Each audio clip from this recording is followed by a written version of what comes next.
Eu acordo todas as manhãs dentro de um apartamento no 32º andar, com janelas que vão do chão ao teto, encarando a cidade inteira como se ela fosse sua ponta. Imagine ter um carro que custa mais do que a maioria das pessoas ganha em 10 anos.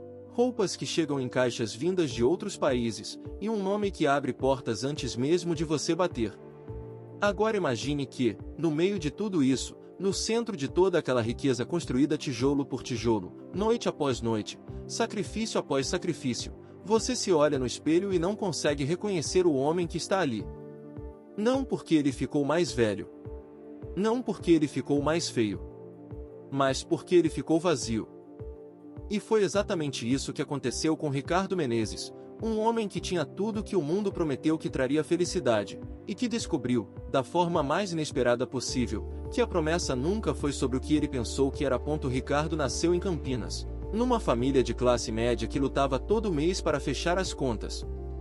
Seu pai trabalhava como técnico de manutenção numa fábrica de autopeças, e sua mãe era professora do ensino fundamental numa escola pública do bairro. Eles não eram pobres no sentido absoluto da palavra, mas também não havia folga. Não havia viagens nas férias, não havia roupas de marca, não havia os tênis que os outros meninos usavam na escola. E foi justamente essa ausência que plantou dentro de Ricardo uma semente que, com o tempo, cresceu de um jeito que nem ele mesmo conseguiu controlar. Desde os 14 anos, Ricardo já trabalhava. Primeiro como office boy numa pequena empresa de contabilidade perto de casa, depois como assistente administrativo, depois como vendedor externo numa empresa de softwares para pequenas empresas. Enquanto seus amigos iam às festas aos sábados, Ricardo ficava em casa estudando os manuais de vendas que baixava de graça na internet. Enquanto outros jovens dormiam até tarde nas manhãs de domingo, ele acordava às 6 para ler livros sobre negócios que emprestava da biblioteca municipal. Havia uma fome dentro dele que não era de comida, era de algo maior, de uma vida diferente daquela que via em casa, não porque desprezasse seus pais, muito pelo contrário, mas porque havia dentro dele uma voz que dizia o tempo todo que ele era capaz de mais. Aos 22 anos, Ricardo fez sua primeira grande aposta. Com as economias de 3 anos de trabalho, juntou dinheiro suficiente para abrir uma pequena empresa de representação comercial. Ele não tinha escritório, tinha o quarto de 10 metros quadrados no apartamento que dividia com mais 2 amigos.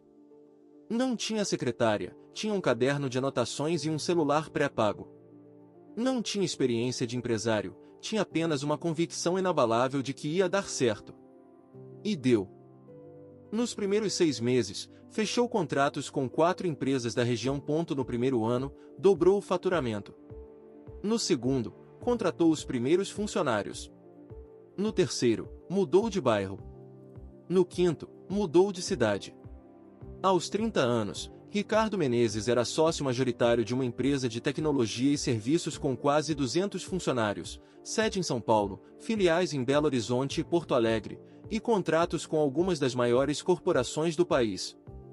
Seu patrimônio pessoal havia cruzado a marca dos 20 milhões de reais. Ele tinha um apartamento no 32º andar. Tinha o carro.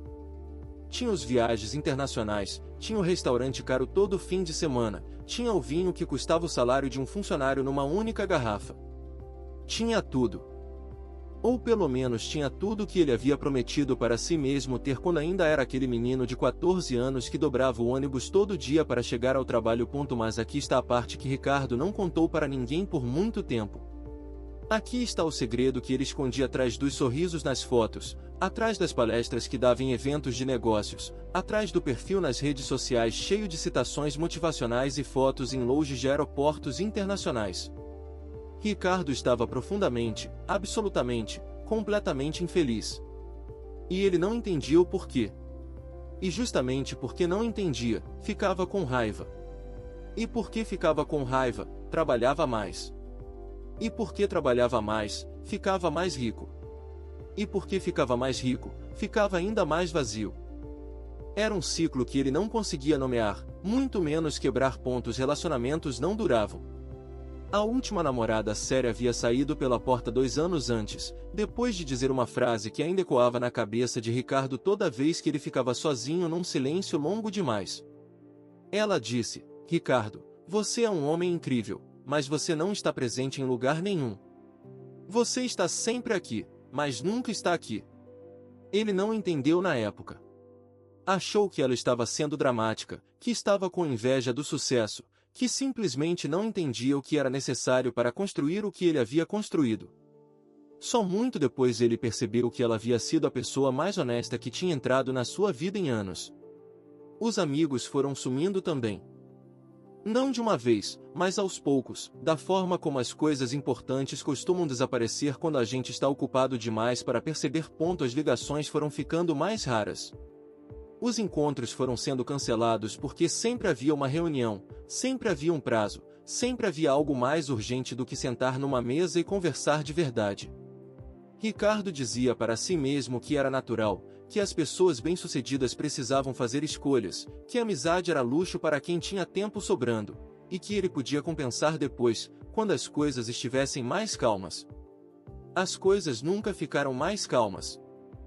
O funcionário mais antigo da empresa, um homem chamado Seu Benedito que tinha 63 anos e trabalhava como auxiliar de serviços gerais desde o dia em que Ricardo havia alugado o primeiro escritório de verdade, certa vez parou Ricardo no corredor e disse, com aquela voz calma que tinha, com aquele sotaque nordestino que nunca perdeu apesar de décadas em São Paulo, Doutor Ricardo, o senhor tá bem? Ricardo respondeu sem nem olhar para o lado, já caminhando para a próxima reunião, estou sim, Benedito. Por quê? E Seu Benedito disse apenas, porque o senhor não ri mais, doutor. Faz tempo que eu não vejo o senhor rir de verdade. Ricardo não respondeu. Acelerou o passo. Mas carregou aquela frase pelo resto do dia como se fosse uma pedra no bolso. A virada começou num dia de segunda-feira de outubro, um dia como qualquer outro, exceto que não era. Ricardo havia dormido 3 horas porque havia passado a madrugada fechando os números de um relatório que precisava estar pronto para uma reunião de sócios. Ele chegou ao escritório às 7 da manhã, passou pela recepção sem cumprimentar ninguém, pediu um café para a assistente pelo interfone ao invés de ir buscar ele mesmo como fazia antes, e se trancou na sala. Às 11 da manhã, no meio de uma ligação com um dos maiores clientes da empresa, seu coração disparou de um jeito que ele nunca havia sentido antes. Uma dor aguda atravessou o peito. As mãos ficaram frias. A visão ficou turva por um instante. Ele desligou o telefone, colocou a mão no peito e ficou parado, completamente parado, esperando o coração parar ou o peito abrir ou o mundo acabar, como ele pensou que ia acontecer. Nada daquilo aconteceu. O coração voltou ao ritmo. A dor foi embora. Mas Ricardo ficou sentado naquela cadeira por 40 minutos sem se mover, encarando a janela com a cidade lá embaixo, menor do que ele, mais perto do chão do que ele, e pensando pela primeira vez em muito tempo em algo que não fosse trabalho, dinheiro, metas ou crescimento. Pensando na própria vida. Pensando no que estava construindo e para quê. Pensando em quem ia estar do seu lado quando ele chegasse em algum lugar, se é que ainda havia algum lugar para onde chegar. O cardiologista que Ricardo consultou naquela tarde não encontrou nada de grave. Disse que havia sido um episódio de ansiedade aguda, possivelmente relacionado à privação de sono e estresse crônico. Receitou repouso, mudança de hábitos, redução da carga de trabalho. Ricardo saiu do consultório com a receita no bolso e foi direto para uma reunião de 3 horas. Ignorou o recado do médico porque havia coisas mais importantes. Mas não ignorou completamente. Algo havia ficado, uma faísca, uma dúvida, uma pergunta que começou pequena e foi crescendo nos dias seguintes como uma planta que ninguém plantou mas que está ali, teimosa, abrindo caminho pelo concreto. Foi nessa semana que Ricardo decidiu mudar o trajeto que fazia todo dia do estacionamento até o elevador do prédio. Era um desvio de apenas 2 quarteirões, passando por uma praça pequena que existia entre o edifício comercial e um bairro mais antigo da cidade, uma dessas praças que a urbanização vai engolindo aos poucos mas que ainda resiste, com árvores grandes, bancos de cimento, e um coreto no meio que já não tem mais a pintura original. Ricardo não sabia ao certo por que resolveu passar por ali. Talvez fosse o instinto. Talvez fosse o cansaço de sempre fazer o mesmo caminho. Talvez fosse o coração ainda doendo de um jeito diferente, não fisicamente, mas por dentro. Foi na praça que ele viu o velho pela primeira vez.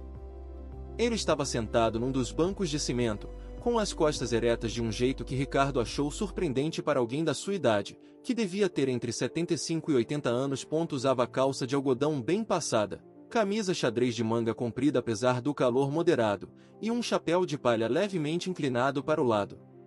Na mão, um livro velho com a capa desbotada. Ao redor, uma paz que Ricardo não conseguiu ignorar. Não era só o silêncio da praça. Era algo que emanava do velho ele mesmo, uma tranquilidade que Ricardo nunca havia visto de perto, pelo menos não em adultos, pelo menos não em alguém que devia ter vivido tanta coisa quanto os anos no rosto daquele homem sugeriam. Ricardo passou reto. Mas no dia seguinte voltou pela mesma praça. O velho estava lá. No dia seguinte, de novo e no de depois. Por uma semana, Ricardo apenas passou e olhou de longe, com aquela timidez estranha de quem quer se aproximar mas não sabe como, de quem está acostumado a controlar todos os ambientes em que entra e que, diante de algo desconhecido, hesita antes de agir. No 7º dia, uma quarta-feira com cheiro de chuva no ar, Ricardo desacelerou o passo ao passar pelo banco. O velho levantou os olhos do livro. Sorriu com uma naturalidade que desarmou Ricardo completamente. E disse simplesmente, "Bom dia. O senhor parece que está carregando um peso grande nessa caminhada." Ricardo parou. Sem saber bem por que, parou. Olhou para o velho. Olhou para o banco ao lado. Olhou para o relógio. Havia 22 minutos antes da primeira reunião do dia. Ele se sentou. O nome do velho era Antônio, mas todo mundo na praça chamava de seu Tunico. Tinha 78 anos. Havia nascido numa pequena cidade do interior da Paraíba, migrado para São Paulo aos 17 anos com uma mochila pequena e a determinação de quem não tem nada a perder. Havia trabalhado como pedreiro, como pintor de paredes, como marceneiro, como vendedor de frutas numa feira livre, como jardineiro, como porteiro de edifício. Havia criado 3 filhos com a mesma mulher por 51 anos, mulher que havia partido 2 anos antes de um câncer que avançou rápido demais para que pudessem fazer muito. E havia chegado naquele ponto da vida onde a pressa, como ele disse naquela manhã com um sorriso tranquilo, não cabe mais no bolso porque o bolso já está cheio de coisa melhor. Ricardo não sabia ao certo o que esperava daquela conversa. Talvez nada. Talvez precisasse apenas de alguém que não fosse funcionário, não fosse cliente, não fosse sócio, não fosse ninguém que quisesse algo dele. Alguém que simplesmente existisse naquele banco sem agenda, sem meta, sem expectativa. E foi exatamente isso que encontrou. Seu Tunico não perguntou o que Ricardo fazia. Não perguntou quanto ganhava. Não perguntou onde morava. Falou sobre o livro que estava lendo, uma coletânea de contos do Nordeste. Falou sobre uma árvore que havia na praça cuja raiz estava quebrando o calçamento, e sobre como as pessoas reclamavam da raiz mas não percebiam que o problema não era a raiz. O problema era que tinham posto o calçamento em cima de uma árvore que já estava ali. Falou sobre o neto mais novo, que tinha 6 anos e havia aprendido a andar de bicicleta naquela mesma praça no fim de semana anterior. E naqueles 22 minutos, Ricardo sentiu algo que não sentia havia muito tempo. Sentiu que o tempo estava passando devagar. Não porque nada estivesse acontecendo, mas porque aquilo que estava acontecendo merecia atenção. Quando Ricardo se levantou para ir, seu Tunico disse, "Volte quando quiser. Eu costumo estar aqui de manhã. A praça de manhã é outra coisa." Ricardo disse que voltaria. E cumpriu a promessa, coisa que havia muito não fazia com tanta certeza. Durante as semanas seguintes, Ricardo passou pela praça toda manhã. Às vezes passava rápido, apenas trocando um aceno com seu Tunico. Às vezes sentava por 5 ou 10 minutos.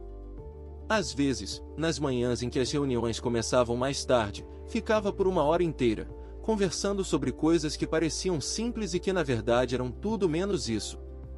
Seu Tunico falava pouco sobre a própria vida de um modo direto, mas tudo o que dizia carregava dentro uma espécie de sabedoria que vinha de ter vivido muito e de ter prestado atenção enquanto vivia.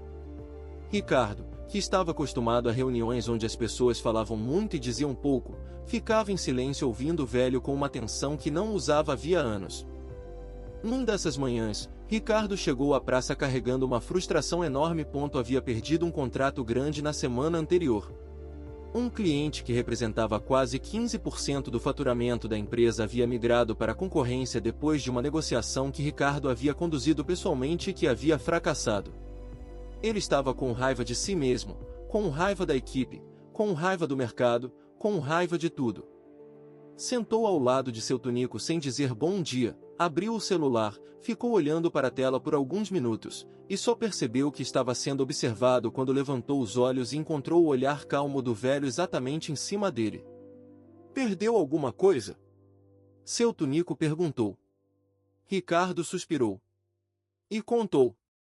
Contou sobre o contrato, sobre os meses de negociação, sobre o que havia dado errado, sobre o quanto aquilo representava em número e em orgulho ferido. Esperava alguma forma de simpatia. Esperava talvez um conselho de negócios, por mais improvável que parecesse vindo de um senhor de 78 anos que havia trabalhado a vida toda com as próprias mãos. Seu Tunico ouviu tudo em silêncio. Depois, coçou o queixo, olhou para a árvore cuja raiz quebrava o calçamento, e disse: já perdi muita coisa na vida. O emprego quando a construtora fechou e eu tive 3 filhos para criar. A casa que comprei com 8 anos de economia quando o banco tomou porque eu assinei um papel sem entender bem o que estava assinando. Perdi tempo atrás de coisas que não valiam o tempo. Perdi a mulher que era o centro da minha vida. Fez uma pausa. Sabe o que eu aprendi com tudo isso? Ricardo não disse nada. Esperou. Que a perda só te destrói se você decide que ela é maior do que você. Se você decide que ela define você. O contrato foi embora. Mas o que você aprendeu fazendo ele não foi. O que você construiu não foi. Você foi embora com o contrato. Ricardo levou aquela frase consigo por dias. Você foi embora com o contrato. Parecia simples demais para carregar tanto peso. Mas quanto mais ele pensava, mais entendia o que seu Tunico havia querido dizer. Ricardo havia passado sua vida inteira construindo coisas, e havia passado a maior parte desse tempo definindo seu próprio valor pelo tamanho daquilo que construía. Quando o contrato foi embora, levou junto uma parte do que Ricardo usava para se reconhecer. E foi aí que a dor veio, não do negócio perdido, mas do vazio que a ausência revelou. Com o tempo, as conversas foram ficando mais profundas. Ricardo começou a chegar mais cedo à praça às vezes, levando 2 cafés em copos descartáveis de uma padaria próxima, um para ele e um para seu Tunico, que aceitava com a mesma naturalidade tranquila com que aceitava tudo. Ricardo começou a fazer perguntas que nunca havia feito a ninguém antes. Perguntas sobre felicidade. Sobre propósito. Sobre como seu Tunico havia mantido a paz num trecho de vida que havia sido, do ponto de vista financeiro e material, muito mais difícil do que o de Ricardo. E seu Tunico respondia sempre do jeito dele, sem sermão, sem palestra, sem autoajuda embrulhada em palavras bonitas. Respondia com histórias. Com comparações. Com aquela forma de ver o mundo que vem de quem passou a vida toda observando as coisas sem pressa de julgá-las. Num dia, falando sobre dinheiro, seu Tunico disse uma coisa que Ricardo anotou no celular imediatamente, algo que nunca havia ouvido formulado de um jeito tão claro: o dinheiro é uma ferramenta, meu filho. Uma ferramenta muito boa. Mas ferramenta não é amigo. Ferramenta não te abraça quando você precisa. Não chora com você no velório. Não ri com você quando acontece algo que só tem graça para quem estava lá. Você passou a vida toda aprendendo a usar a ferramenta. Mas esqueceu de aprender a viver. Ricardo ficou em silêncio por um tempo longo. Depois disse: o senhor não teve dinheiro durante a maior parte da vida. Isso não te fez sofrer? Seu Tunico pensou antes de responder. Sofri com a falta de dinheiro, sim. Sofri muito. Fiquei em dívida, fiquei sem dormir, fiquei envergonhado porque não conseguia dar o que queria para a família. Não vou mentir dizendo que falta de dinheiro é coisa pequena. Quem fala isso é quem nunca faltou. Mas eu aprendi cedo a diferença entre o que o dinheiro resolve e o que ele não resolve. E aprendi que a maior parte das coisas que me fizeram feliz de verdade, o dinheiro não precisou estar presente. Como o quê? Ricardo perguntou. Como ver meu filho mais novo aprender a ler. Ele era lento, tinha dificuldade, Os outros alunos andavam mais rápido. Mas um dia ele chegou em casa com um livrinho de histórias e leu em voz alta para mim e para minha mulher, a história inteira, sem parar, sem gaguejar. Eu chorei. A minha mulher chorou. Não custou nada. Custou paciência, tempo, presença. Coisas que dinheiro não compra. Fez uma pausa. Ou como a última vez que a minha mulher dormiu no meu ombro assistindo televisão, 3 meses antes de ela ir embora. Eu sei exatamente como ela estava vestida, o que estava passando na televisão, como cheirava o cabelo dela. Isso não tem preço. E eu não teria isso se eu tivesse passado a vida toda no escritório em vez de estar lá do lado dela. Ricardo foi para o trabalho naquela manhã com os olhos marejados e uma sensação estranha no peito que não era dor de antes. Era outra coisa. Era algo que havia tempo não aparecia, algo que ele só conseguiu nomear mais tarde, naquele mesmo dia, parado no chuveiro após uma reunião que havia durado horas. A sensação tinha o nome de saudade. Não de um tempo específico, não de uma pessoa específica. Era saudade de si mesmo. De quem ele havia sido antes de decidir que ser rico era a meta mais importante. Ele ficou pensando nas últimas palavras do pai antes de morrer, 2 anos antes, num hospital em Campinas. O pai havia olhado para Ricardo e dito: "Você conseguiu tudo o que queria. Fico feliz por você, meu filho." E Ricardo havia sorrido e segurado a mão do pai e dito que sim, havia conseguido. Mas agora, pensando naquilo de novo, percebeu que o pai havia dito algo que ele não havia ouvido direito. O pai não havia dito: "Você está feliz." O pai havia dito: "Você conseguiu tudo o que queria." E de repente Ricardo se perguntou se o que ele havia querido era realmente o que ele precisava. A transformação de Ricardo não aconteceu de um dia para o outro. Não foi um momento único de iluminação, não foi uma conversa que mudou tudo, não foi nenhum evento dramático. Foi uma acumulação lenta e silenciosa de percepções que foram chegando como a maré, uma depois da outra, cada uma empurrando um pouco mais longe as antigas certezas. Ricardo começou a chegar mais tarde ao escritório algumas manhãs, não por preguiça, mas porque estava aprendendo a distinguir urgência real de urgência artificial. Começou a fechar o computador às 18 horas algumas vezes por semana, algo que não fazia há pelo menos 5 anos. Começou a ligar para pessoas que haviam saído da sua vida, não para marcar nada, mas apenas para perguntar como estavam. Ligou para a mãe mais vezes. Sua mãe, que ainda morava em Campinas, que ainda ensinava na mesma escola pública, que havia visto o filho crescer e ficar rico e famoso e que havia comemorado cada conquista com aquela alegria tímida e orgulhosa que é o amor de mãe sem disfarce. Ricardo percebeu, ligando para ela num domingo à tarde sem nenhum motivo específico, que havia muito tempo não ouvia a voz dela sem estar com o celular no ouvido enquanto lia e-mail na outra mão ou dirigia ou fazia alguma outra coisa ao mesmo tempo. Naquele domingo, ele ficou sentado na varanda do apartamento no 32º andar, olhando para a cidade, e ouviu a mãe falar durante 1 hora sobre o jardim que estava cuidando, sobre uma aluna que havia tido dificuldades mas que havia passado de ano com nota alta, sobre uma receita nova de bolo de laranja que havia testado. E Ricardo ouviu tudo, sem pressa, sem a sensação de que havia algo mais importante acontecendo em outro lugar. Ao longo de 3 meses de conversas na praça, Ricardo foi mudando. Não radicalmente, não de uma forma que os outros percebessem de imediato, mas de uma forma que ele sentia por dentro como quem sente a diferença de temperatura quando passa da sombra para o sol. Começou a tratar os funcionários de um modo diferente.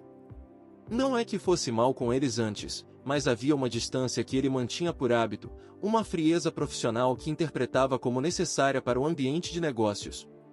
Começou a saber os nomes das pessoas que limpavam o escritório, dos seguranças do prédio, dos motoboys que faziam entregas. Seu Benedito, o auxiliar de serviços gerais que havia dito aquela frase sobre o sorriso que sumiu, ficou visivelmente surpreso quando Ricardo parou no corredor numa tarde de quinta-feira, olhou diretamente para ele e disse: "Benedito, você estava certo. Eu não estava rindo. Mas estou tentando." Seu Benedito sorriu. E foi um sorriso que Ricardo guardou como se fosse um troféu, mais valioso do que qualquer prêmio de empreendedor do ano que havia recebido. Numa das últimas manhãs frias de julho, Ricardo chegou à praça e encontrou seu Tonico com um semblante diferente. Mais quieto do que o habitual.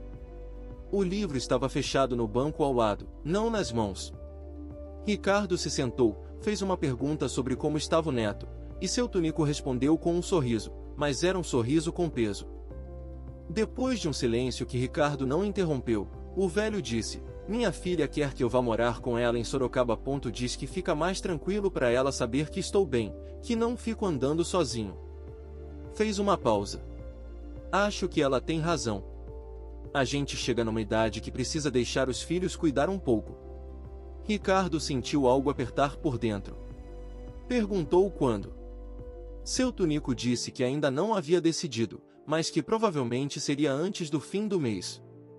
Ricardo ficou em silêncio por um momento. Depois disse: "O senhor me ensinou mais nessas semanas do que eu aprendi em anos." Seu Tunico balançou a cabeça como se estivesse discordando com leveza. "Eu não ensinei nada. Eu só fiz companhia. Você já sabia o que precisava. Só precisava de um lugar quieto para ouvir você mesmo."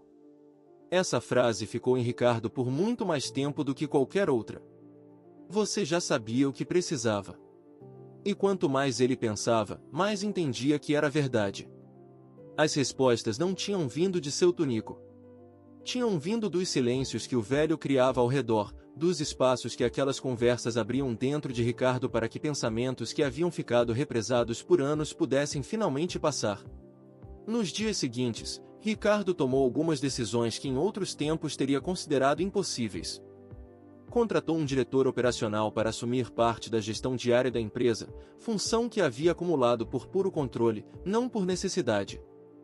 Vendeu um dos 2 apartamentos que possuía, o que usava como investimento e que na prática nunca havia habitado. Usou parte do dinheiro para criar um fundo interno na empresa destinado à capacitação dos funcionários de nível operacional, aqueles que haviam ficado sempre na base da pirâmide e que raramente tinham oportunidade de crescer dentro da organização. Seu Benedito foi o primeiro a ser comunicado, e desta vez não foi no corredor. Ricardo chamou para sua sala, fechou a porta, e ofereceu pessoalmente ao homem a oportunidade de fazer um curso de gestão custeado pela empresa. No fim de semana antes de seu Tunico partir para Sorocaba, Ricardo foi à praça num sábado de manhã cedo, quando a cidade ainda estava acordando. Levou 2 cafés e um pacote de pão de queijo da mesma padaria de sempre. Ficaram sentados por quase 2 horas. Falaram sobre muita coisa e sobre nada específico. Quando Ricardo se levantou para ir embora, seu Tunico disse uma última coisa, disse de um jeito descompromissado, como quem comenta sobre o clima, mas com aquele peso habitual que Ricardo já havia aprendido a reconhecer nas palavras do velho: "Você vai bem. Só não esquece que ficar bem não é um destino. É uma escolha que você faz todo dia, quando acorda, antes de qualquer reunião, antes de qualquer número, antes de qualquer coisa. Você escolhe que tipo de homem vai ser naquele dia." Ricardo acenou com a cabeça. Não disse muito. Estendeu a mão. Seu Tunico ignorou a mão e deu um abraço, aquele abraço de velho que tem o peso do tempo, que não é performático nem apressado, que é exatamente tão longo quanto precisa ser. Ricardo saiu da praça com os olhos úmidos e uma clareza dentro do peito que não havia estado lá por muito tempo. Nos meses que se seguiram, a vida de Ricardo não mudou radicalmente do lado de fora. A empresa continuou crescendo. Os contratos continuaram sendo fechados. O dinheiro continuou chegando. Mas algo fundamental havia mudado por dentro. Havia uma quietude que antes não existia, não a quietude da estagnação ou do conformismo, mas a quietude de quem sabe para onde está caminhando e não precisa mais correr com o desespero de quem não sabe se o destino ainda está lá quando chegar. Havia uma tensão que havia retornado, a capacidade de estar presente de verdade no lugar onde estava. Ricardo voltou a ligar para os amigos antigos. Marcou encontros que cumpriu. Voltou a visitar a mãe em Campinas toda semana, não toda semana, mas toda vez que conseguia, que era mais vezes do que antes. Começou a andar na praça próxima ao apartamento nas manhãs de domingo, não porque precisava de exercício, mas porque havia redescoberto que existia um mundo acontecendo fora das janelas do 32º andar, e que esse mundo tinha textura, cheiro, temperatura, movimento. Conheceu Fernanda numa dessas manhãs de domingo, ela passeando com um cachorro enorme que praticamente a arrastava pela calçada, ele tentando não rir e não conseguindo. Conversaram por 40 minutos no primeiro dia. No segundo domingo ela estava lá de novo. No terceiro, Ricardo chegou mais cedo. Fernanda era arquiteta, tinha 32 anos, havia passado 2 anos morando em Lisboa e havia voltado recentemente para São Paulo porque, como ela disse com um sorriso direto que Ricardo achou desconcertante e irresistível ao mesmo tempo, Lisboa é linda, mas ela não é minha. Era o tipo de pessoa que diz o que pensa sem ser rude, que faz perguntas sem ser invasiva, que ouve com atenção real e não apenas com o silêncio educado de quem está esperando a própria vez de falar. Na terceira conversa de domingo, quando Ricardo estava se despedindo para ir embora, ela disse: "Você é o primeiro homem que conheço que parece estar realmente aqui quando está aqui." Ricardo ficou parado por um instante. Depois sorriu. Pensou em tudo o que havia sido necessário para chegar até aquele ponto onde podia receber aquele elogio e saber que era verdade. A história de Ricardo não acabou com uma fórmula mágica.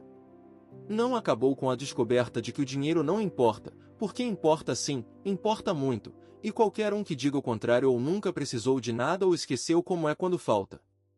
A história de Ricardo acabou, ou melhor, continuou, de um jeito muito mais complexo e muito mais honesto do que isso. Acabou com um homem que aprendeu a segurar os dois ao mesmo tempo: a ambição e a presença, o crescimento e o contentamento, a disciplina que constrói e a leveza que sustenta o que foi construído. Aprendeu que riqueza real não é a que aparece no extrato bancário, embora o extrato bancário faça parte dela. É a riqueza de ter pessoas que ficam, de ter memórias que importam, de ter olhos que enxergam o que realmente está acontecendo na própria vida antes que seja tarde demais para mudar de curso. E isso tudo começou num banco de cimento numa praça pequena, numa manhã comum de outubro, quando um homem que pensava que tinha tudo encontrou outro homem que parecia ter quase nada, mas que na verdade carregava consigo a coisa mais rara que Ricardo havia perseguido a vida inteira sem saber que era isso que estava procurando. Carregava paz. Carregava presença. Carregava a clareza de quem olha para a própria vida e reconhece o que vê. Tem uma pergunta que Ricardo passou a fazer para si mesmo toda manhã, antes de qualquer reunião, antes de qualquer número, antes de qualquer coisa.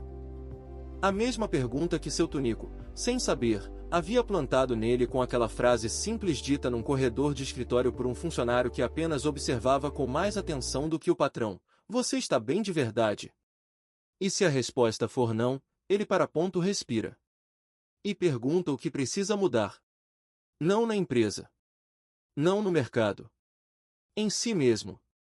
Por que foi isso que um homem de 78 anos, sentado num banco de cimento, com um livro velho nas mãos e um chapéu inclinado para o lado, lhe ensinou de um jeito que nenhuma faculdade de negócios, nenhum livro de autoajuda, nenhuma mentoria cara e nenhum retiro espiritual moderno havia conseguido antes, que a verdadeira riqueza começa exatamente onde a maioria das pessoas para de olhar. Começa dentro.